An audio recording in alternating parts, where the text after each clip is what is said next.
So, Robert, thank you so much for taking the time to be one of those who's generously and kindly contributed to this little video series with the winners of the inaugural Independent Impact 50 announced on the 1st of May earlier this year. This is just a quick chat to get your view on a few things Independent Impact 50 related. So let's get straight in. So when you found out that you'd been included in the inaugural Independent Impact 50, what did that mean to you and why? Well, I was frankly flabbergasted that I was named because the last time I won any award was about August 2019, and I'm retired and I work voluntarily for the NHS and stroke and cancer charities and not-for-profit organizations. So I was stunned, frankly, and I was intrigued because there aren't really any independent awards in the UK. I know the PRCA and CIPR have them, but they are wrapped up in all sorts of rigmarole, and make it very unlikely that you'd want to enter, particularly with the cost of entering. And yeah, I guess that was it. Wonderful.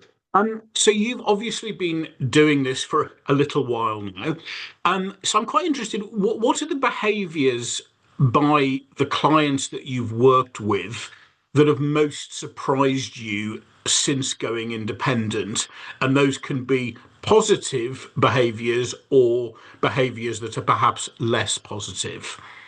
I think I initially found coming out of a large agency, a multinational agency, that the pitching process was overcomplicated, drawn out, and expensive. There's really a lack, and amongst SMEs who I approached, there was a lack of appreciation of the full role of public relations can have on a business.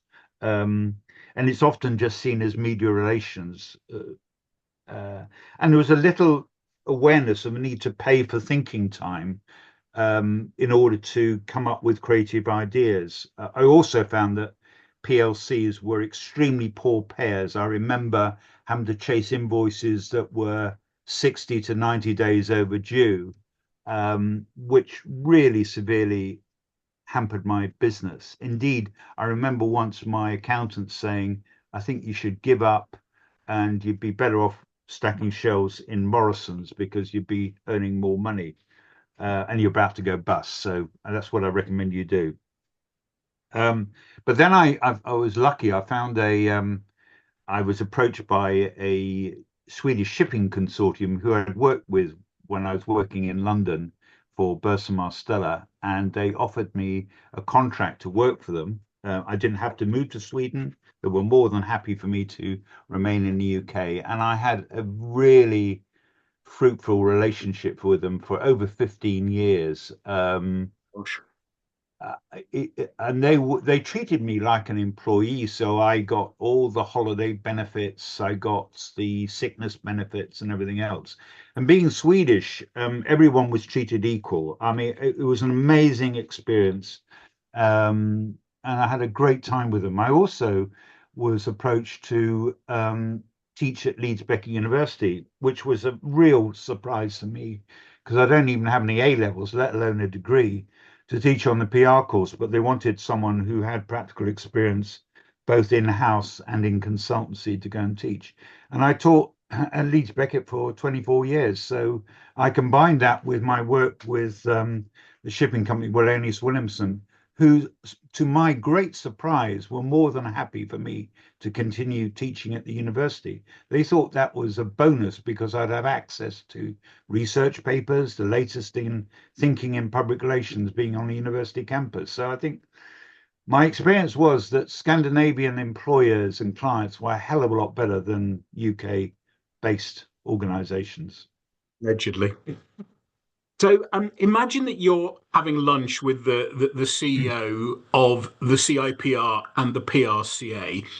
If there was one thing that you'd like them to understand about practicing as an independent and about the role and importance of the independent sector overall, what would that one thing be? Uh, uh, well, that's interesting because both organizations, aren't they, as CPI and PRCA, were set up differently. The PRCA was initially set up as a mainly a trade body for all the large corporates, the big agencies, and now it's going after independence. The CIPR has been more independent focused, but I guess they don't really understand how lonely it is for an independent, the lack of resources that you have to hand. Um, like legal services, accounting services, the cost of indemnity insurance. Um, and I think, you know, that's a real issue for them. I think there are some also some bigger issues that have got more to do with uh, race equality and diversity in the profession that still need to be seriously addressed. I was, for example, I was interested to hear when Anne Gregory, the emeritus professor at Huddersfield University, said that, asked how many people in the room at the last awards had come from a council background. Um, I think two people put up their hands, including herself. And I think it's a profession that really needs to reach out to those who went to comprehensive schools. Absolutely. So, if you can imagine that you meet a younger Robert at the point when you were weighing up whether or not you should go it alone and set up as an independent, what advice would you, armed with the experience you now have, what would you say to that young Robert as he considered that option? You're crazy. Don't go it alone. Seriously, though, it's a lonely world being a freelance practitioner. And I think if in all probability I was younger, I would have preferred to have worked in a team, particularly after COVID-19, where a lot of people working in virtual environments.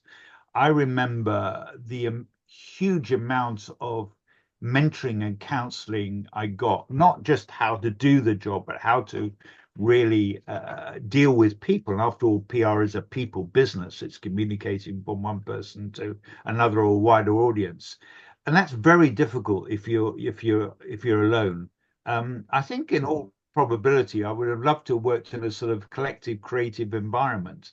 Mhm. Um, I know some people do that. They work in a sort of hub area where they've got, people in advertising. So there's a few journalists, there's some designers where you can bounce ideas off. And I think that the thing is being a sole practitioner is bouncing those ideas off someone, getting that creative hub, if you like, of ideas and thoughts and words of wisdom, which you miss if you're just on your own. Great advice, really great advice. And then, last question. If you look at your business in the coming 12 months, Mhm. what words would you use to sum up how you feel about the year ahead? Um, that's a difficult one.